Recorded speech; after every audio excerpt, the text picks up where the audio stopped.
நாங்கள் வீக்கெண்ட் ட்ரிப்புக்கு வந்த இடம் தான் லோக்னஸ். இது one of the largest and deepest lake in Scotland. இந்த ஏர்பிஎன்பியில் தான் ஸ்டே பண்ணியிருந்தோம். 1 டே ஸ்டேக்கு எங்களுக்கு £100 ஆச்சு, இன்க்ளூடிங் பிரேக்ஃபாஸ்ட்.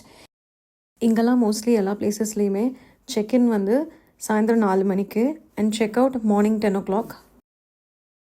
இந்த லேக்குக்கு பக்கத்தில் இருந்த ரொம்ப க்யூட் அண்ட் காமான வில்லேஜ் ட்ரம்னட் ராக்கெட்டில் தான் நாங்கள் ஸ்டே பண்ணியிருந்தோம்.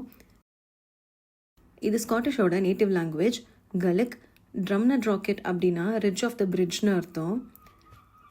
நாங்கள் இருக்க பிளேஸ்லேருந்து ஒரு 4 hours drive, but it's totally worth இட்னு சொல்லுவேன்.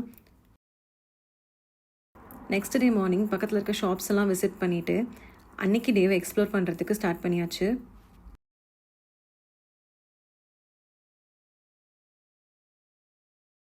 என்னடா கடையில் எல்லாமே ஏதோ ஒரு மான்ஸ்டர் ரிசம்பிள் பண்ணுற மாதிரியே இருக்குன்னு பார்க்குறீங்களா? இந்த லேக்கில் ஒரு மான்ஸ்டர் இருக்குன்னு சொல்கிறாங்க. ஸோ நெக்ஸ்ட்டு அதை பார்க்குறதுக்கு தான் போகிறோம். அந்த மான்ஸ்டரை பார்த்தோமா இல்லையான்னு பார்க்குறதுக்கு ஸ்டே டியூன் ஃபார் பார்ட் 2.